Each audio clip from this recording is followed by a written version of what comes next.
Live from the University of Texas at Austin, the Liberal Arts Development Studio and the Department of Government present U.S. Foreign Policy with your professors, Rob Moser and Pat McDonald.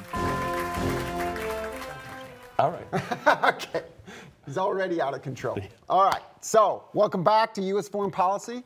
This is our first In the News at UT segment, or INN at UT for short, which most people probably don't know what we're talking about when we say that. But now, about every 2 weeks, Professor McDonald and myself are going to discuss current events. We film these segments on Fridays, and we try to get them posted. Well, not we, but our people. We've got people for that. They get it posted to Canvas for you by Monday. So it'll be Monday when you see this. Now, for our first In the News segment of the semester, we are going to tackle an ongoing story that has been at the heart and center of U.S. foreign policy discussions for the past several months, and that's the war between Israel and Hamas in Gaza. Now, we're going to be taking a look at this conflict from the perspective of the potential for a wider international conflict that could engulf the whole of the Middle East. And so we are going to concentrate, in talking about this broad topic, we're going to concentrate our discussion on recent events surrounding attacks on international shipping by Houthi rebels who control part of Yemen, and also discuss the response by the United States and Great Britain with airstrikes on Houthi targets intended to end these attacks. But to better understand the broader implications of these airstrikes by the U.S. against the Houthis, on the risk of escalation to a wider war, we are going to draw some connections between that conflict and actions by other regional actors who may enter the conflict and create this potential for escalation. Outstanding introduction. Okay. You could do the whole. We're still in our honeymoon stage here. He's usually much more critical. You know, I don't know what's gotten into him. I think he's drunk.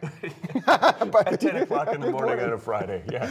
All right. So here's how we're going to proceed today. I was just thinking you could do the whole thing yourself, right? Yeah, that's where you love that. Yeah. You know, I think I do. It is kind of funny when you get these parts and you're ad-libbing and talking to yourself. I'm like, where's he going to go on this one now? Yeah, like, bring it back, bring it back. I kind of drop my head like I'm talking to myself. Like, it's sad, really.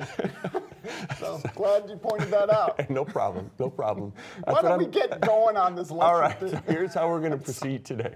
We will start with some background on the war in Gaza and how we got to this point. We'll address the surprise attack by Hamas on Israel on October 7th and Israel's military response in Gaza. After that, we will describe the goals and strategies of three major actors in the conflict: Hamas, Israel, and the United States. And next, we'll discuss the most recent crisis surrounding the Houthi attacks in the Red Sea and the U.S.-led airstrikes against the Houthis. In this segment, we'll talk about the goals and strategies of the Houthis, as well as the rationale behind the U.S.-led strikes. And then we'll end with the discussion of the risk that the conflict that began in Gaza between Israel and Hamas might escalate into a wider war that involves more groups and locations. And in fact, some argue that this wider war may have already begun. Yeah, excellent work. Thank you. Okay, so are we done with the whole self-congratulation? Yeah, we can go. Okay. All right, so let's get started then. International news now.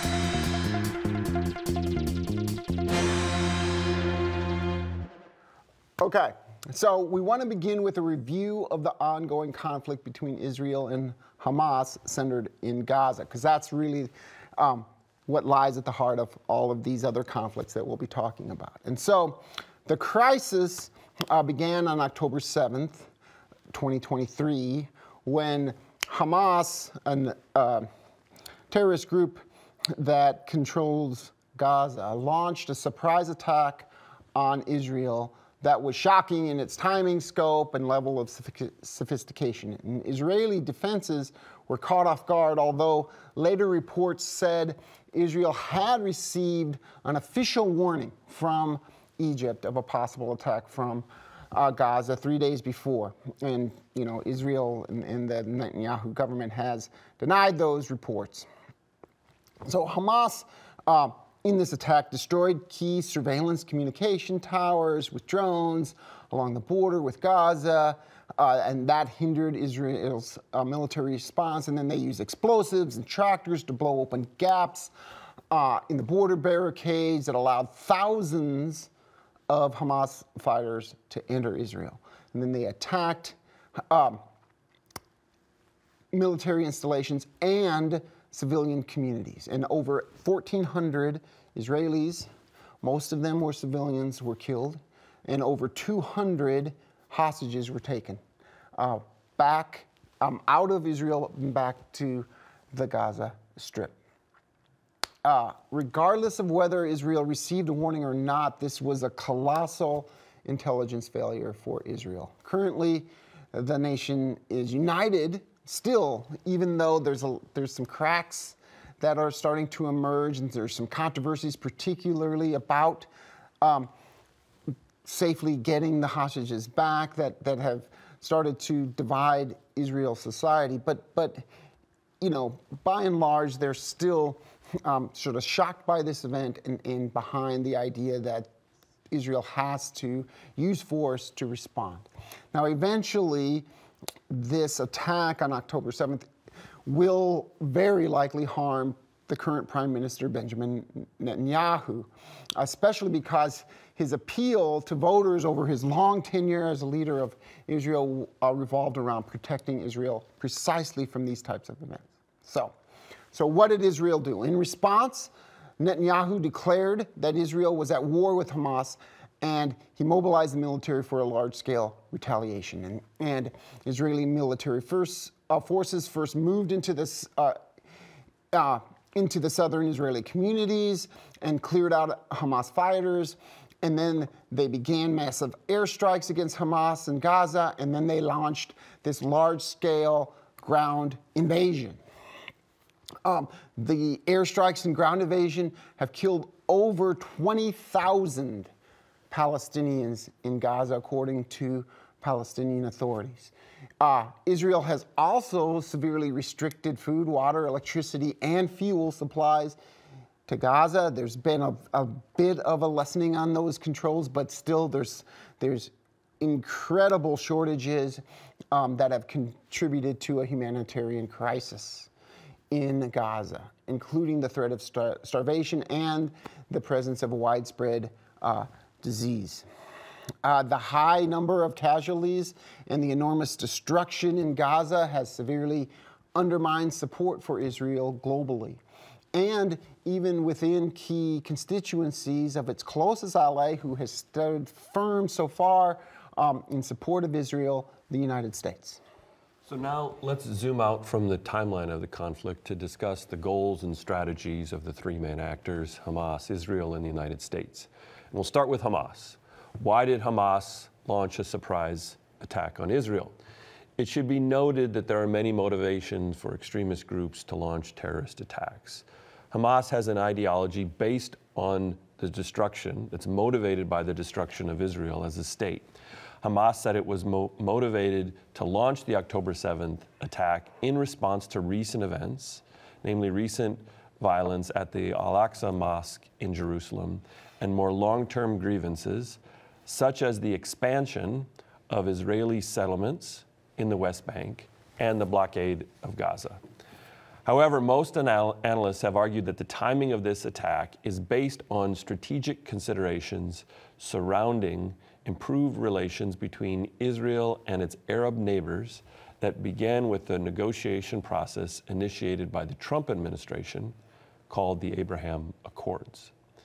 The Abraham Accords represented a breakthrough of sorts for Israel because it was able to normalize relations with surrounding Arab states without providing concessions on the Palestinian question.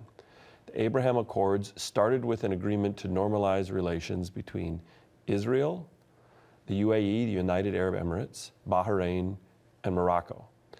The Biden administration extended the talks to include Saudi Arabia, which is one of the leading powers in the region.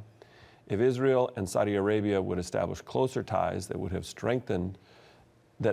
threatened the strategic interests of Hamas and its patron, Iran. Thus, the strategic reason behind the Hamas attack was to disrupt negotiations between Saudi Arabia, Israel, and the United States for closer ties and cooperation. So using this strategic perspective, the devastating attack by Hamas against Israel was designed not only to disrupt normalization talks, but also to provoke an Israeli response that produced many Palestinian casualties, undermining Arab governments' ability to negotiate with Israel in the foreseeable future. Put another way, the attack by Hamas was driven by a political goal. Israel and its neighbors appeared to be finding a way to move on from the Palestinian question by improving relations without addressing the longstanding conflict between Israel and Palestinians in Gaza and the West Bank. Hamas used political violence to force this issue back on the top of the political agenda for Israel and the broader Middle East. You know, one thing we should sort of note is that this basically worked. I mean, the Palestinian issue really was kind of, especially for the Israeli government, becoming a less and less important issue, something that they thought they could maneuver around. And then this attack forced the Israeli government, plus, you know, the surrounding region to take it into consideration and to make it central to all of this. And that wouldn't have happened probably without that. And so, okay. So let's now then discuss Israel's response to the attack from Hamas and some of the risks that are associated with that response. And so the Israeli government had to quickly react to this surprise attack that they did not see coming from Hamas. It needed to reassure its population that it was in control of the situation and could protect Israeli citizens despite that security breach. And so Prime Minister Benjamin Netanyahu quickly announced on television, right after the attack, that Israel was at war with Hamas and ordered airstrikes on Gaza and immobilized the military, like I said, called up thousands of reservists and launched this ambitious ground invasion of Gaza. And the Israeli government declared that it would strike Hamas hard and vowed to destroy Hamas as an organization. And this organization has ruled Gaza since 2006, so for nearly 2 decades, right? And so its declared intention, its declared goal was to destroy Hamas. But this goal of complete sort of destruction of Hamas is ambitious, some would say impossible, and it's definitely fraught with some risks. And so what are those risks? First, this is a dangerous and complex military objective for the Israeli military forces, right?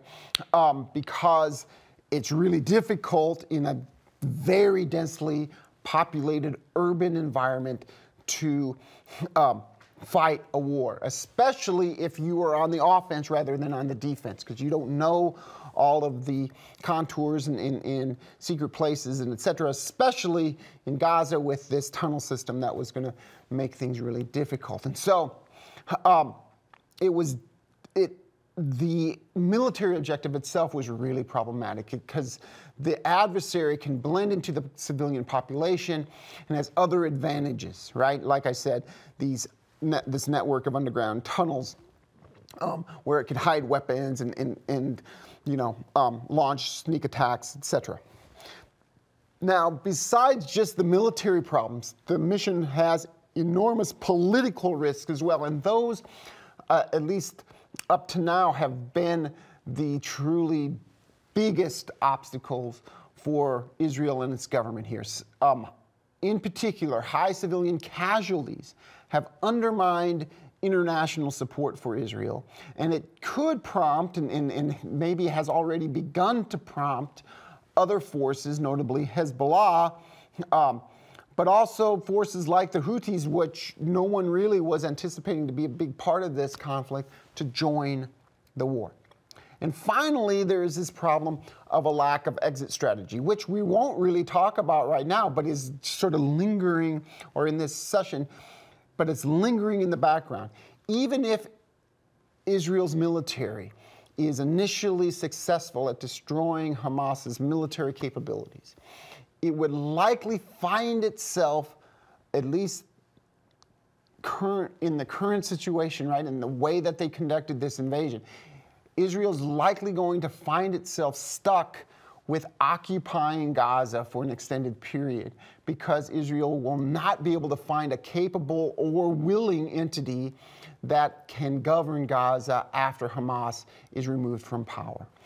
The Palestinian Authority, which has been kind of tapped as the most likely entity to do this, is going to have a lot of problems taking over governing Gaza after Israel has launched this very destructive ground invasion. And an international coalition, if that would be the option, would face a lot of similar obstacles.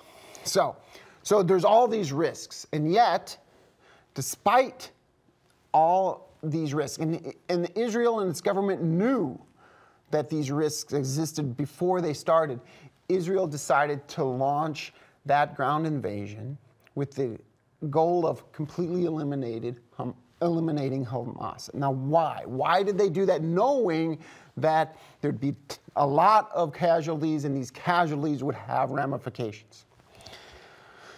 So let's try to unpack that. After the attack on October 7th, Israel faced what I would call a dilemma of how exactly to retaliate against Hamas. Now, if it engaged, and this dilemma was that there's risks on both ends of the spectrum, right? There's risks of doing too much, and there's risks of doing too little.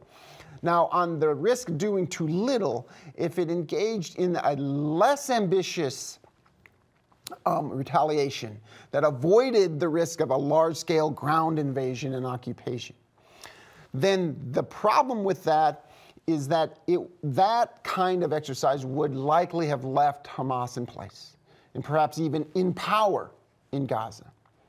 And the problem then is that even if the military capabilities of Hamas are severely downgraded and they're incapable of attacking Israel again in the short term, because Hamas is not completely destroyed, it could and probably would regain those capabilities and be able to launch another attack in the future. And that is something that the Israeli government and the Israeli citizens really couldn't live with, that possibility, arguably. And so to avoid this, Israel went the other way and decided to launch a maximal ground invasion with maximal goals of eliminating Hamas in a long war, and just accept the risks that came with that decision, because the alternative was even worse. So the third player we want to discuss in this conflict is the United States and its role. And let me first state the obvious. A war in the Middle East is not in the interests of the United States because of the instability and potential for escalation that it poses. For President Biden, it's particularly troublesome because he has attempted to reorient U.S. grand strategy away from regional conflicts in places like the Middle East so that the U.S. can concentrate its military resources on great power conflict with China and Russia. In fact, the Biden administration ordered the withdrawal of remaining American forces from Afghanistan, the last big war that the U.S. fought in the Middle East, precisely so he could shift attention to challenges such as China. The Biden administration has to be worried that the war in the Middle East will also undermine attention, public support, potentially support for U.S. aid to Ukraine in its fight against Russia. Nevertheless, like all U.S. presidents, Biden must respond to global events and global crises. In this conflict, the U.S. is balancing competing interests. First and foremost, the U.S. wants to support its long-term ally in the region, Israel. From the beginning of the conflict, President Biden declared publicly his strong support for Israel and its right to defend itself. Let me quote from his first speech after the October 7th attack to give you a sense of his tone and meaning in these public signals. I come to Israel with a single message.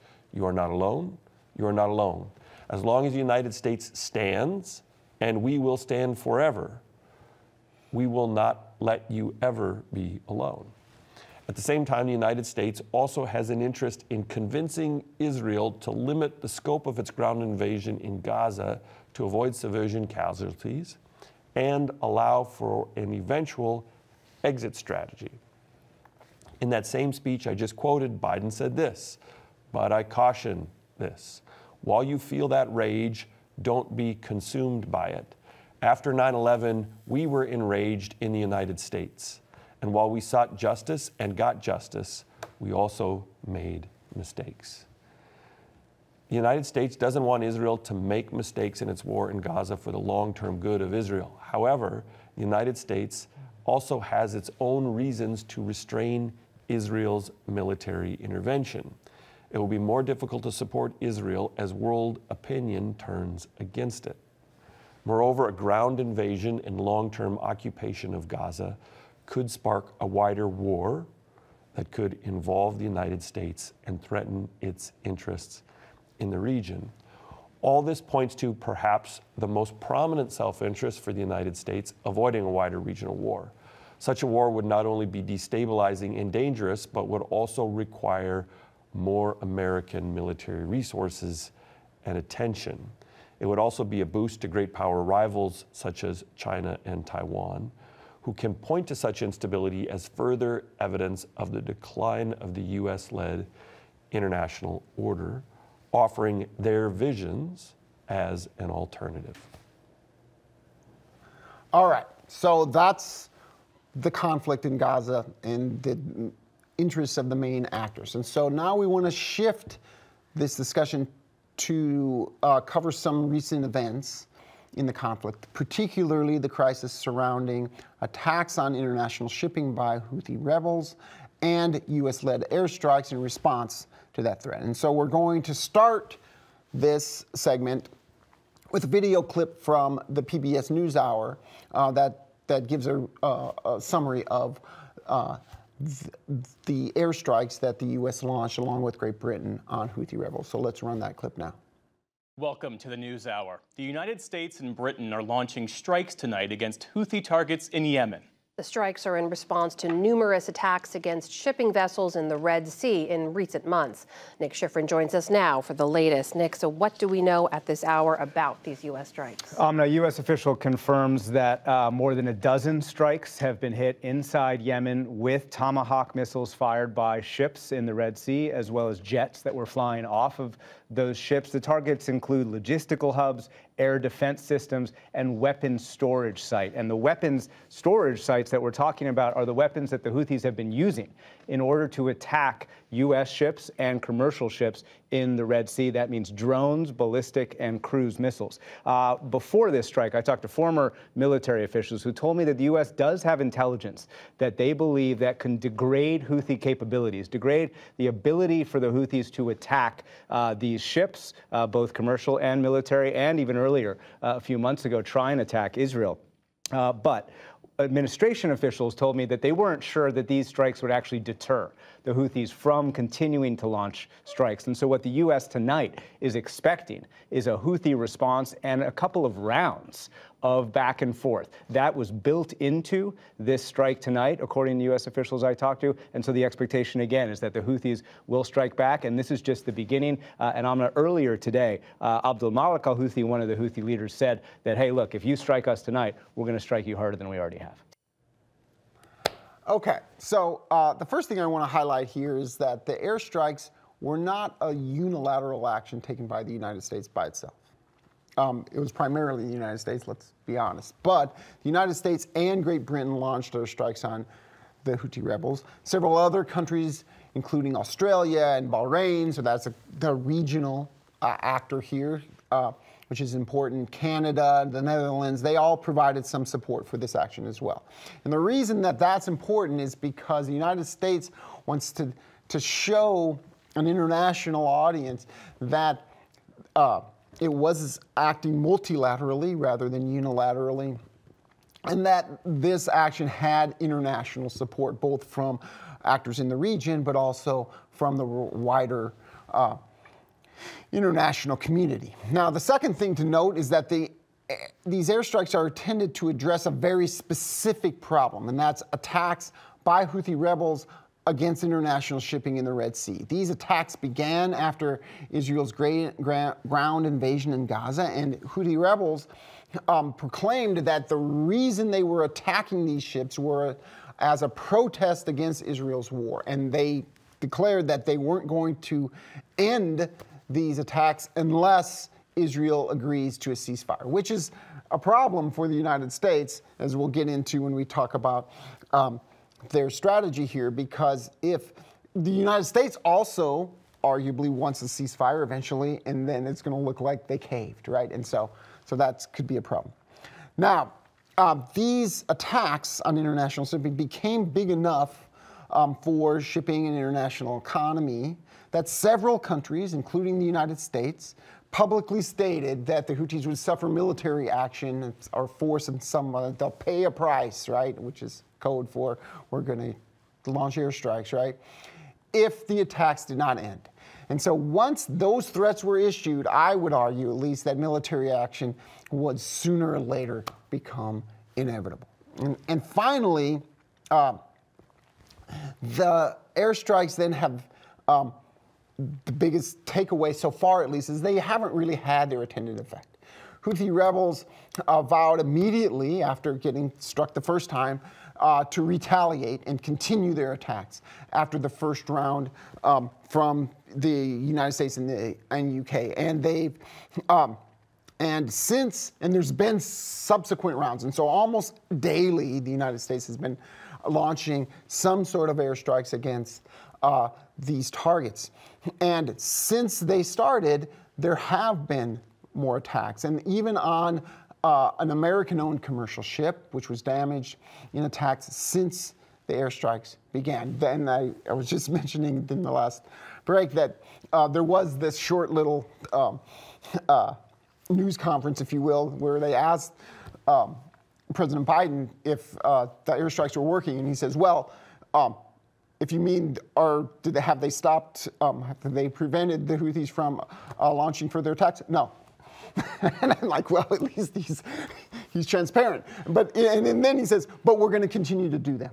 And I think that, what we need to talk through here, and we will, is what's the strategy here? If it's not going to deter the Houthis, then what is the realistic goal? So let's start then with getting into some background and exactly who the Houthi rebels are and how they fit into the region and the conflict in Gaza. We're going to watch a short video clip from Reuters that provides some background. So let's go ahead and run that clip now.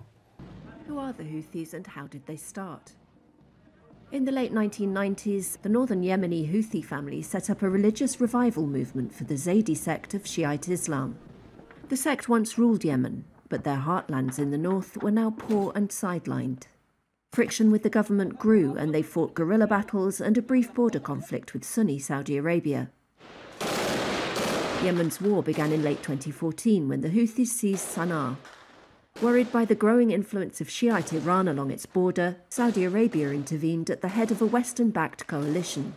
The Houthis took control of much of the north and other big population centres, while the internationally recognised Yemeni government, backed by Riyadh, based itself in Aden. Until the past few months, Yemen enjoyed a lull, with a UN-led peace push, and Saudi Arabia and the Houthis in talks to exit the war. The Houthi attacks on Israel have increased the risks of conflict for Saudi Arabia.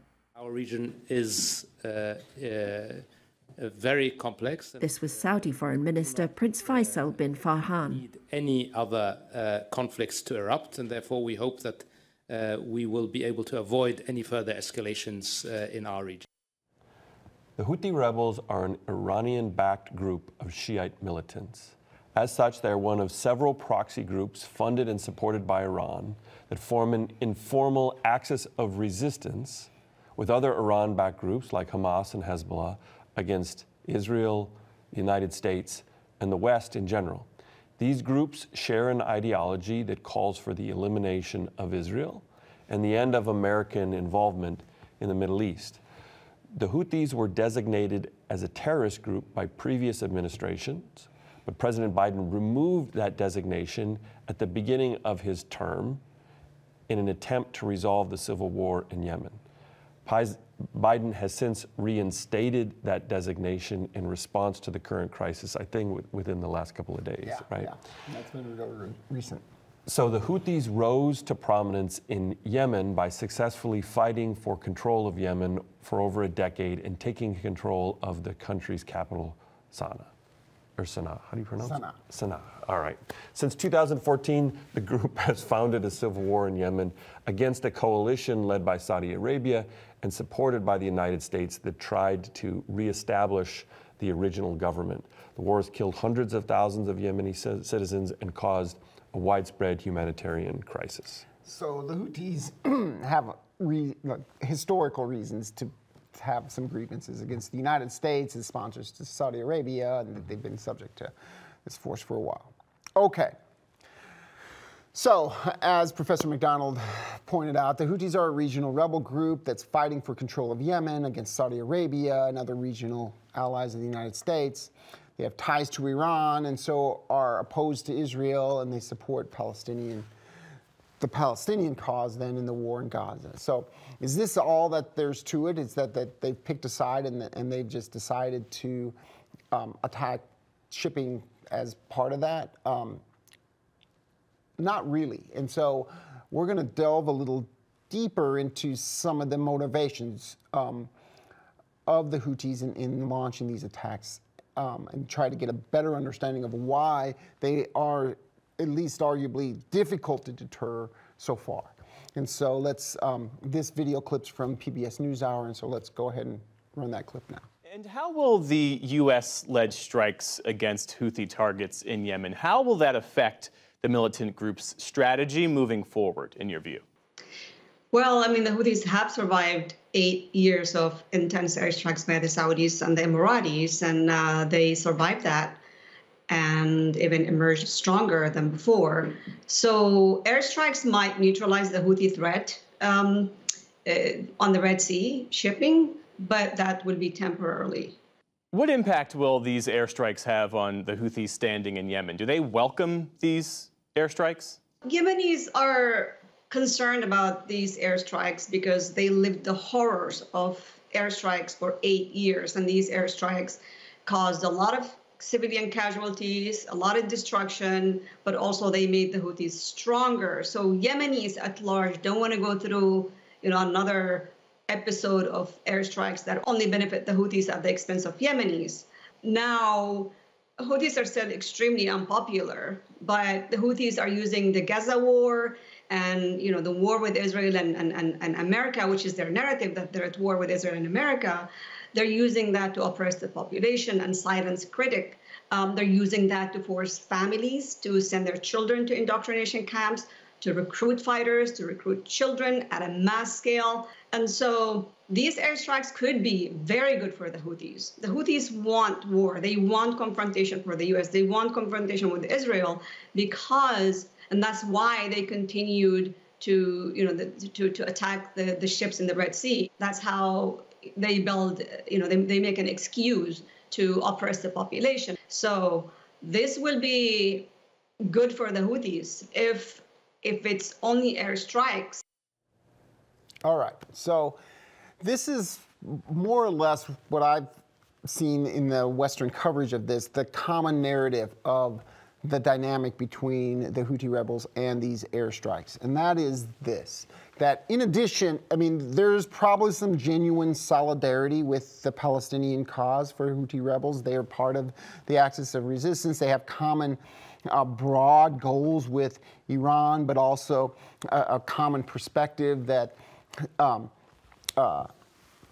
is opposed to Israel, and thus it's not disingenuine that they are launching these attacks in support and in solidarity with Palestinians. However, they also have other interests that are being served by engaging in this conflict with and about Israel and the war in Gaza and with the United States. And that is that it helps them domestically in their attempt to maintain and even further their control within Yemen. And so what this means is the primary takeaway is that Houthi rebels probably are welcome conflict with the United States and Israel for these domestic reasons, because it helps them. So what happened historically in the last few years is that the civil war in Yemen has kind of slowed down. I mean, and there was a peace negotiation that led to more or less a ceasefire and left the Houthis in control of a large swath of Yemen. And then they went from their founding mode of operation, right, as a rebel force fighting against and fighting for survival and fighting against powerful outside forces like Saudi Arabia and its coalition, to a governing body that had to and was expected to provide basic services to its citizens. And it's not very good at that latter function, right? And it became domestically unpopular with the Yemeni population because it was very coercive and authoritarian and incompetent, right? And so then comes sort of what a lot of commentators have said, a gift, right? The war in Gaza. They could shift attention away from their domestic struggles and difficulties and center their identity and their appeal to their population on the fact that they are standing up for the Palestinians and against Israel and the United States, which is a very popular opinion in Yemen, but also in the wider region. And so this helps their status, it helps their prestige, it helps their domestic support. And you can see this if you've seen any footage of the really large demonstrations that the Houthis have allowed to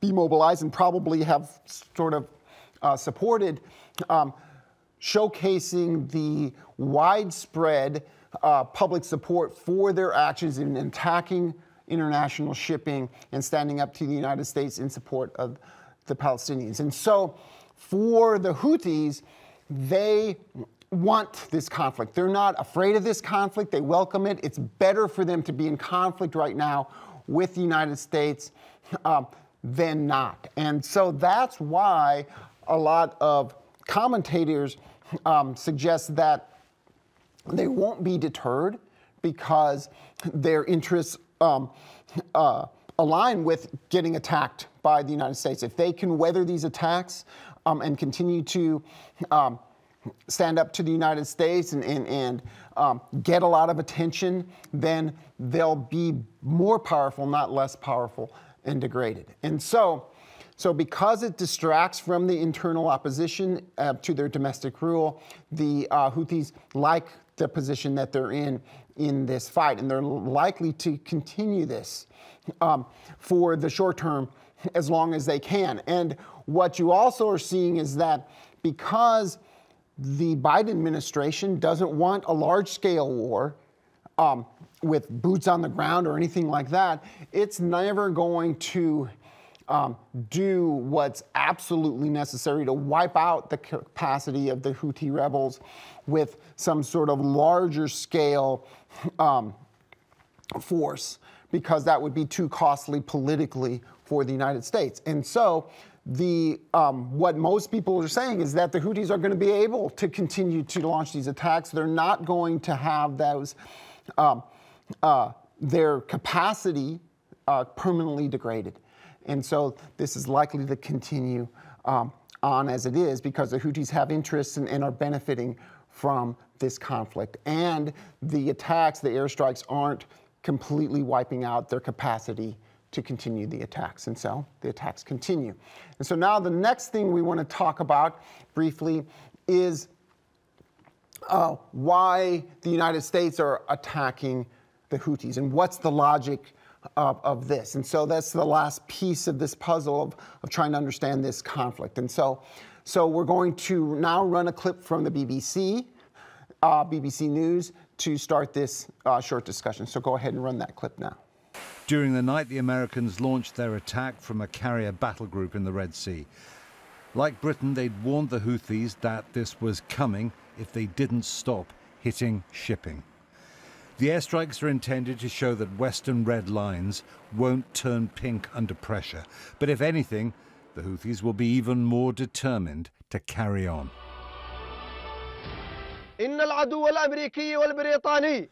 Yahya Saree, a Houthi military spokesman, said the Americans and British were responsible for criminal aggression, which would be answered with attacks on all hostile targets on land and sea.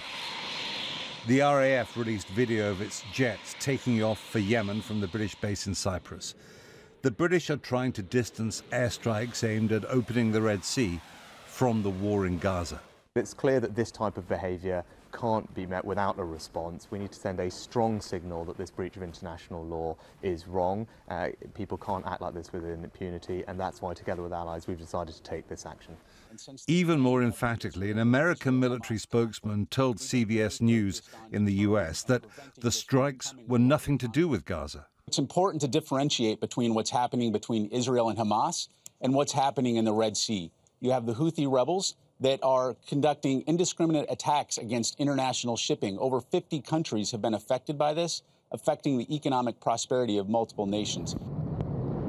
But the Houthis, whose commanders captured a ship in the Red Sea in December, say their attacks are to support Palestinians in Gaza and to hit Israel's allies. Iran provides the Houthis training and weapons, and the Houthis say these attacks will go on until the fighting in Gaza stops. Britain and the US oppose an immediate ceasefire in the war. The airstrikes, this was the RAF raid, are only partly about freedom of navigation in the Red Sea.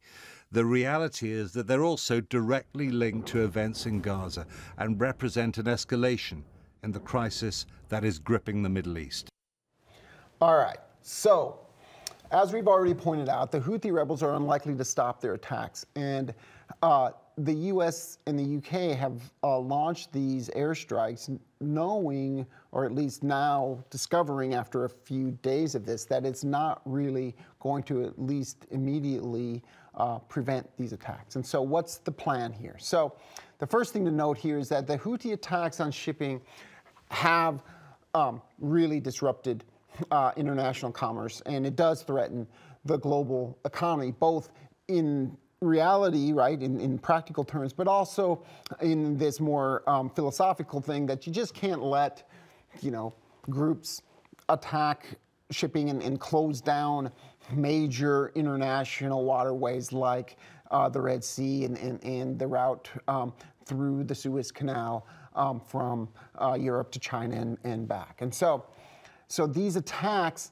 have already caused some really serious problems here. And many of the ships that were going through that direct route through the Suez Canal and the Red Sea to vital markets in Asia and in Europe and between the two, instead, they are going all the way around southern Africa and the very tip of southern Africa, the Cape of Good Hope, and coming up the other way. And this increases the time and the cost of transporting all of these goods. And according to one estimate, the cost of shipping a standard container from China to Europe has risen to more than $4,700 from less than $1,000 that it cost before this crisis and the Houthi attacks. And so the logic here, and you see it in the clip, is that the United States is trying to say this doesn't have anything to do with the war in Gaza. This is the United States trying to maintain freedom of navigation and the international waterways for international trade. This is a public good for all countries to make sure that one actor can't just completely disrupt the international commerce, right? And so part of this is this principle. So these airstrikes really were kind of inevitable, like I said before, because they already warned the Houthis, you better stop or we're going to do something about it. And so they had to follow through on that threat, right? And then once they started the airstrikes, it's hard not to continue them because, as the quote said, and I like that line, he says, we don't want red lines. A red line is like, absolutely, you can't do this, to turn pink, right? To soften. And so the United States is finding itself kind of stuck in a cycle here. And so they hope to degrade the capabilities and deter future attacks. That's not working right now, but it can't do more, right? Politically, that would be devastating, especially for the Biden administration in an election year. So they're not going to double down and do more, but they can't just stop either. And so we're likely to kind of continue the status quo and hope that eventually they'll destroy enough targets that the Houthis will be able to launch these attacks. That's not necessarily going to work, but we'll see. So we want to end today's module with a discussion of the risks of a wider regional war. And this is a real possibility and would be very damaging to regional stability and U.S. foreign policy interests. In fact, if anything, a whole range of crisis points have emerged over the past couple of weeks that make the chances of escalation to other parts of the region much higher.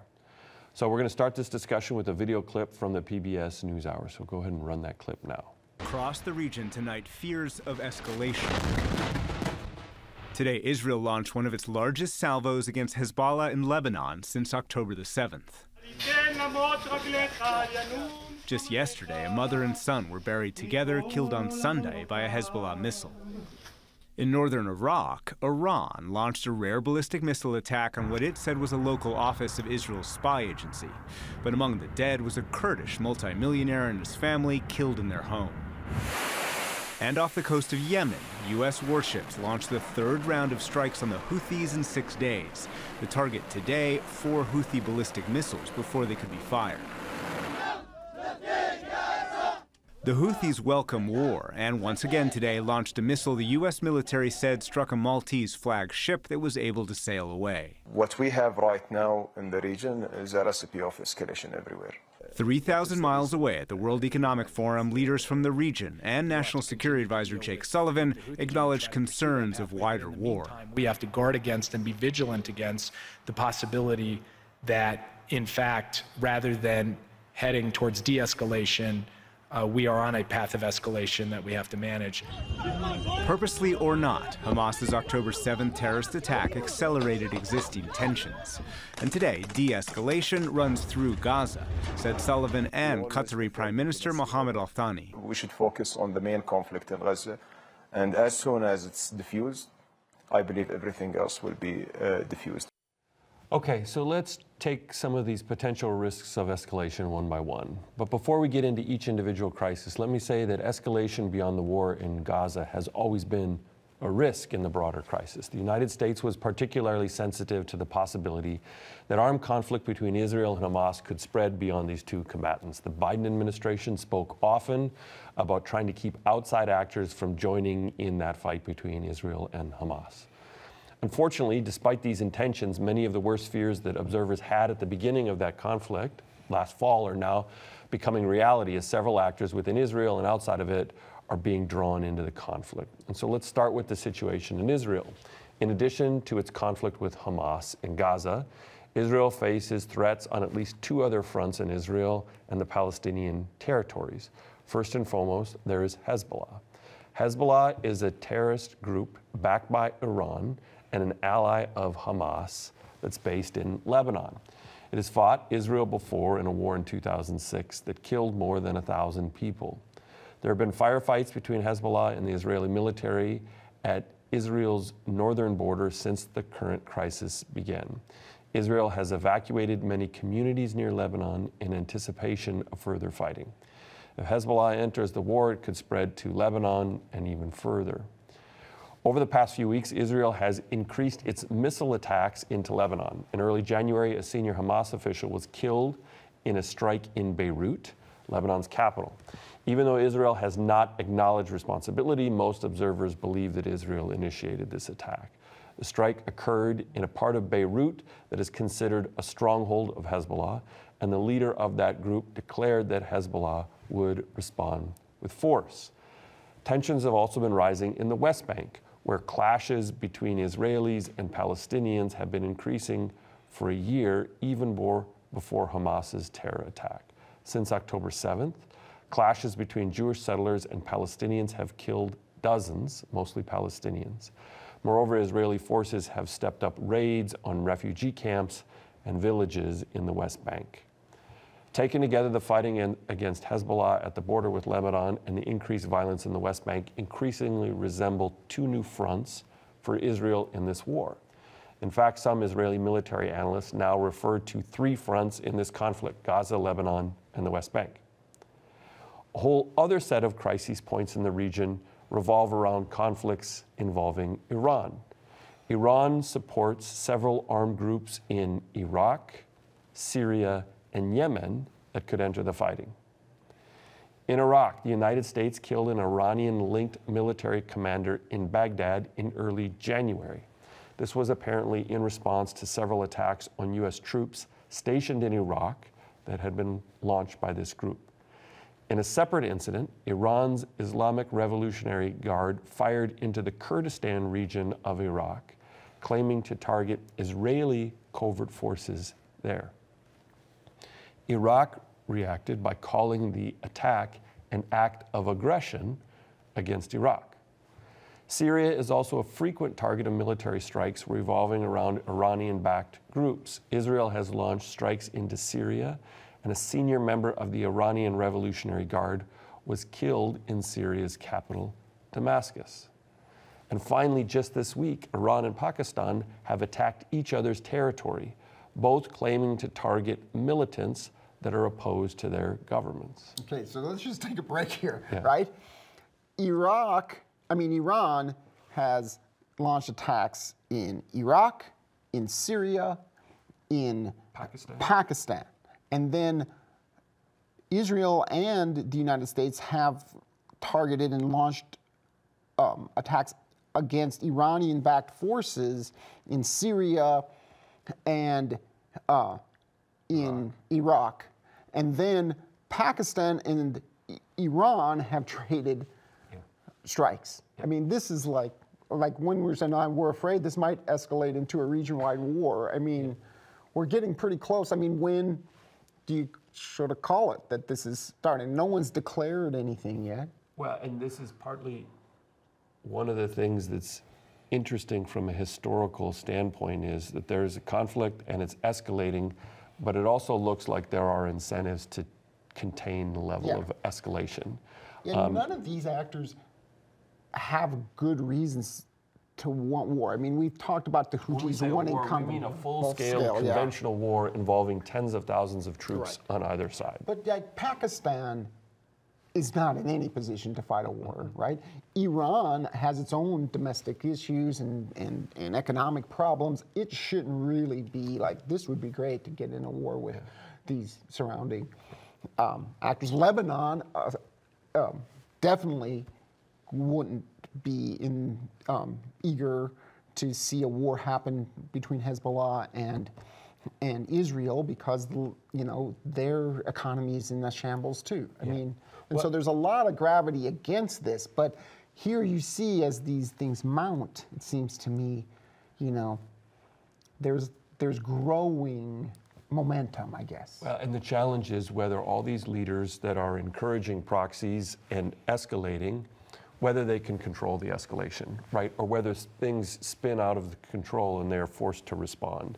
And this is something that Rob talked about in the context of the fight, the Houthis that are launching. Right? Ideally, and the commentator from the NewsHour said, right, they view this as a political win if it's an air campaign, that they're trading military strikes, because then this becomes a political vehicle to say, this is our enemy, we are protecting you against them, we're going to continue fighting against the Israelis and the Americans. It becomes a different story if all of a sudden they provoke a ground invasion that topples them from power. So there are incentives to limit the escalation, with the same thing going on with respect to Iran. They have proxies in Lebanon, in Syria, coordinating with Hamas. They're fine if these groups escalate, provoke conflict, tie the Israelis and the Americans down, but keep Iran out of a major ground war. All this low-level conflict that just kind of simmers but doesn't explode is good for a lot of these actors. The threat is that somebody's gonna, one of the big actors like the United States, for example, if a ship got hit and 100 American soldiers got killed, then this probably would become It would be much more difficult. I mean, think about this in terms of the political pressures on President Biden in an election year. It would be very difficult for him then not to respond and to further escalate the war. And one other thing that we should say that's in the backdrop of all this, that on one level is helping to contain a broader conflict, is in the immediate aftermath of the outbreak of war on October 7th, following the terrorist strikes by Hamas, what does the U.S. administration do? It sends 2 aircraft carrier groups to the Mediterranean, which is a signal to Lebanon, to Iran, to Syria. There are limits to what the U.S. will accept in terms of the attacks. Those aircraft carrier groups were put there to enhance U.S. military responsibility to respond to strikes like those now being waged by the Houthis, but they're also a broader signal that the U.S. is committed to the defense of its ally, and we will intervene with overwhelming force if necessary. And that deterrent signal is helping, at least so far, to contain the escalation of this conflict, to help prevent a broader ground war among multiple players outside of just Israel and Hamas in Gaza. Yeah, and then, you know, like we said, the Houthis is the last part of this, right? That's another point of potential escalation. But the other potential outcome here is just perpetual, you know, low-scale conflict involving a lot of these actors, right? I mean, this could just keep going like this. Israel could still fight against Hamas and stay in Gaza. Hezbollah and Israel could still trade crossfire, you know, but not quite get into this like 1,000 missile strikes from Hezbollah kind of real attack on Israel, so that Israel doesn't go into Lebanon. They just stay at the brink. Iran could continue to trade barbs with Iraq, and there could be some strikes on Syria, but nothing just blows up. This could go on for who knows how long. And here's the dilemma associated with these continuing levels of escalation, is that politically it makes it hard for any Arab states in the region to become a partner with Israel to govern Gaza, right? So this escalation continues, and they say, look, the U.S. and Israel are fighting against the Palestinians, and they're fighting against the Houthis. Look at all these casualties, right? Because that's still grinding on behind it. And so now what does Israel need, or what do they hope to get an end to that war? They need a partner to govern Gaza, because they can't rely on Hamas. What do they want? They want some coalition of Gulf states and Saudi Arabia to come in and to form a governing international organization that governs Gaza. But if this conflict, if the U.S. is fighting in Yemen and the U.S. is fighting everywhere, and we have continuing levels of escalation, now it becomes difficult politically at home for these Arab states to then invest political capital in a political settlement. And so what's going on then is these levels of escalation that continue throughout the region make it harder to solve, potentially, the conflict that started it all. Yeah, Gaza. And so then, as Professor Moser said, we just get this thing churning for a long time. This isn't, I mean, there are recent, you know, examples of this, right? The whole, you know, ISIS in Syria and in the civil war in Syria, that churned for years. And because there was no way to get out of it, out of that kind of cycle, right? And so this current state is very risky and problematic, and it's terrible. But it's better than a full-on escalation, right? It's a better outcome than that. So it's suboptimal, but not the worst case outcome. And that's why, that's the danger of it, really, because then there are actors in here, you know, that have some interest in continuing this low-level conflict. And that's why it could just continue. And then let's bring this all back to the United States and U.S. foreign policy. We have an election year. And so you've got an escalating crisis that the Biden administration is trying to control, trying to at least limit the level of escalation, but that crisis could effectively hold the foreign policy of the United States hostage in an election year and complicate the ability of the United States to intervene in a way that ultimately promotes peace. And in the background of all this is the potential as well that not only complicates the Biden administration to effect some type of long-term peace solution, but in the background of all this is you get a major change in foreign policy interest of the United States if Trump wins in November. And that's in the backdrop of all the strategic actors as well.